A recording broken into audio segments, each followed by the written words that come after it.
Hello everybody, it's Liam here, and today I'm going to be going through cold email deliverability basics. Why it's important, what most people do wrong, and what you should be doing differently, or what you're not already doing.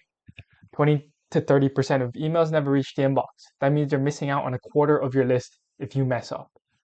That means a quarter of your leads are going into spam, and you don't want that. I have a list of 15 things that these 20 to 30% of people do that make them land in spam. And why should you listen to me? I run a lead generation agency called MTOS that works with 4 to 7 clients at any point in time. I send thousands of emails and my living is made off of this. So yes, I've already dealt with all these problems and I've done all this before and I've run into all these walls. So what is the main problem that most people are struggling with? Most people struggle with getting their emails delivered, often facing issues like spam filters, poor sending reputation.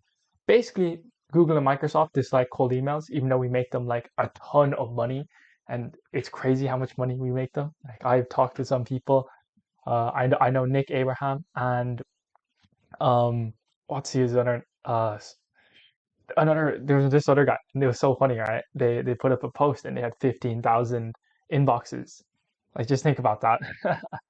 So yeah, that's kind of what we're running into, and it's a lot of money, but it's not as hard as it seems. Here's the list in no particular order on what most people are doing. This is going to be quite concise, and just don't do these, and you should be okay. So yeah, here we are. It's a pretty comprehensive list. So links is the first one. Just don't have any links in your emails. It's pretty self-explanatory, but most people do it, I guess. Domains from pork bun. So just buy your domains from pork bun. Everybody I've ever known and their mothers has bought domains from pork bun, and it's just home and native, and you just do it, okay? Just do it. Um, Providers, Google and Microsoft is always a good one, and if you'd like to do resellers as well, you have to be very careful who you go with, or you can also do a mix of private and public infrastructure. So it's always good to be on the safe side to test different things. But if you're only on Google or if you're only on Microsoft, it can be very scary because, like, I'm pretty sure 2 months ago there was a big deliverability crisis and lots of people basically didn't have a business because the deliverability went into the ground with Microsoft, and a lot of people were on Microsoft because Google has new regulations and stuff. But there's that. The next one is images. Just don't put images in your email. A lot of people do it in signatures. I've worked with people that are very, very pressed on the matter that I want to have an image in my email. And I'm like, you do you, but I will not be responsible for stuff that goes wrong. It's just not something I'm dealing with. So don't put images in your email. Next one is a more than 4 email sequence. You can do this, but it's not recommended. The reason being is the longer you keep going and the longer you keep sending to these people, the more people will mark you as spam. And obviously, you don't want that. It's not something you want or you want to deal with, really. It's like most of your leads or people that come through email will be from the first 1, 2 emails, and the third one is just like please pass me off to someone else, is what I've seen. And yeah, so just don't do a more than 4 email sequence. I've done it. You get kind of screwed pretty quickly, but look, you can do it if you want. Like I said, this is what a lot of people I'm seeing are doing. Target people that don't need what you do. Oh shoot, whoopsies. So basically, sending emails to a niche that doesn't need what you do. So let's say you do Facebook ads and you're targeting, I don't know, hospitals to run Facebook ads. Stuff like that doesn't make sense. Or you have a KPI tracker for salespeople and you target an SME and they have 10 to 20 people, or they have 5 to 10 people. They don't need what you're selling, and they also can't afford it. Is the next thing. So target big corps if you have something like that, but just generally target people that need what you do. Like if you're running, maybe you're in an automations agency. You don't go to the marketing manager. You don't go to the oh god, yeah. So the marketing manager, like the sales director, you don't. You go to the ops guy. Like that's who you go to. Even though you could operationalize the whole business technically, the ops guy is the ops guy for a reason. So yeah, target people that need what you do. Run a blacklist check every now and again. So if I'm just to take this link and I just drop it in here, It's just all it does is it'll check if your IPs or your domains are in blacklists. If it is, there's a few that are you don't want to deal with. The SBL spam house is one of them. Once you get on that, right, you're kind of screwed.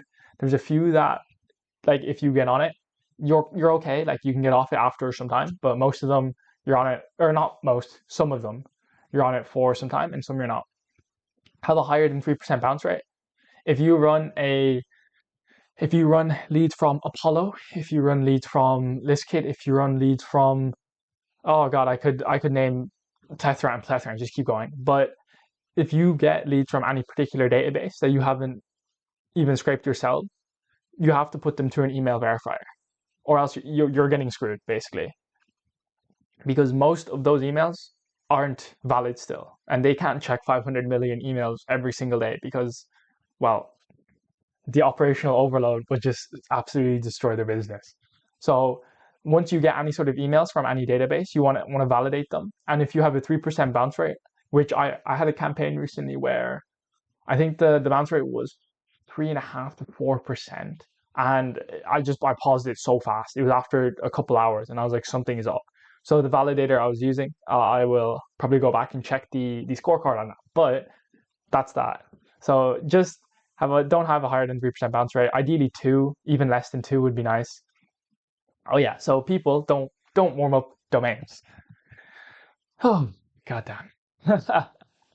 So when you send emails, if you start blasting 200 emails a day from a domain on the first day of buying it, Google and Microsoft are going to be a little suspect, okay? They're going to be kind of like, this person has just sent an absolute disgusting amount of emails in one day, and now you want me to not think that you're a spammer or you're trying to do cold email.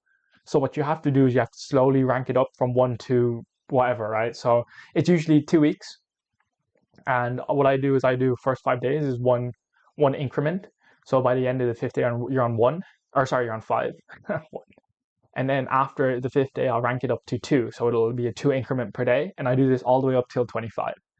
So in that way, now Google and Microsoft they like me as a person. And I like when Google and Microsoft like me as a person, because they let me send emails.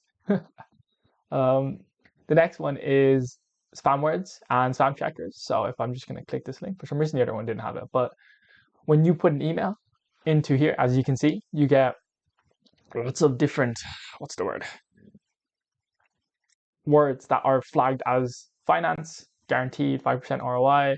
Basically, these are all spam words that people are noticing in their emails. So one I like to do is Nigerian Prince. P-R-I Prince. Funnily enough, Prince doesn't get flagged, but Nigerian does. And all it is they flag these words that are, like, you can tell are trying to sell someone something. Guarantee 5% ROI, ASAP, so urgency. So basically just do that. Check it. Try not to have many spam words. Sometimes you can't, how do I describe it? You can't avoid them, but sometimes you have to as well. So no spin taxing. Long story short, a spin tax is a different way of having a word. So if you have hi, and then you have, hello, and then you have, hey, I can't type right now, holy shoot. This is 3 different ways of saying a thing. So that means when you send out an email, it'll be hi, Liam, hey, hello, Liam, hey, Liam, in different sections of the email, every single time you send a different email. And this is just to, again, not get flagged by Google and Microsoft, which are the main two. 90% of the market are them. And if you don't know what to do sometimes, just go to ChatGPT and say, this, just spin tax it. Just be like, I'm sending cold emails, spin tax this, please. Next one is sending 100 emails from one inbox or 100 plus from one domain. This is a terrible idea. Anybody that does this, I wish you all the best. But the way that this operates is you have the inbox level and you have the domain level, and then you have the IP level. So the inbox level and the domain level are the two you can control, unless you want to buy an IP yourself. So you can like, what's the word? The industry standard is 25 warm-up emails and 25 cold emails per inbox. And for domain level, people say 2, I run 3, which it does the job, but you can run 2 or 3 where it's 25-25 split. So in total, you can either have 100 or 150, if that makes sense. So you need to buy a couple, like 3 inboxes or 2 inboxes per domain to make it viable. So you don't get absolutely cooked to hell by Google and Microsoft. Tracking open rates, the way open rates works is they put a little like code pixel inside the email, and when the email is opened, someone, like, it'll track that and it'll send a message back saying this has been opened, and it'll track the open rates. But when you do that, the system will flag the fact that you have a code in the email. And once you do that, you won't get through, like, spam filters will clock it, and you won't get through as many as you'd like. So if you just don't track it and you've just plain text, HTML, you'll be fine. So just don't track open rates. And then the last one is not having DKIM, DMARC, and SPF records. This is extremely blurry. I don't know if I can zoom in. Let me see. Maybe. So this is the sender inbox. It goes to a mail server. And before it can go through here, it has to go through the DNS servers. So SPF, DKIM, and DMARC is basically identification for your email. And once you identify said email and it passes all of it, it's like you're a real person. The email isn't going to get flagged by the mail server. It's not spam. You have like a history, etc., etc. It then gets put through this like pass or fail thing. And obviously, if it passes, you go straight to the inbox and it's spam or block. So that's just kind of the general way it works. You don't need to know it all. Just know that you need to have these records set in stone. So basically, do these things and you're already in the top 1% of cold emailers. Congratulations, good job. If you found this video helpful, check out my other videos on cold email. And if you're a digital marketing agency doing at least 20K per month in revenue and wanting to book 5 to 25 meetings a month on a performance basis, book a call below on my calendar. I appreciate you watching, and I'll see you next time.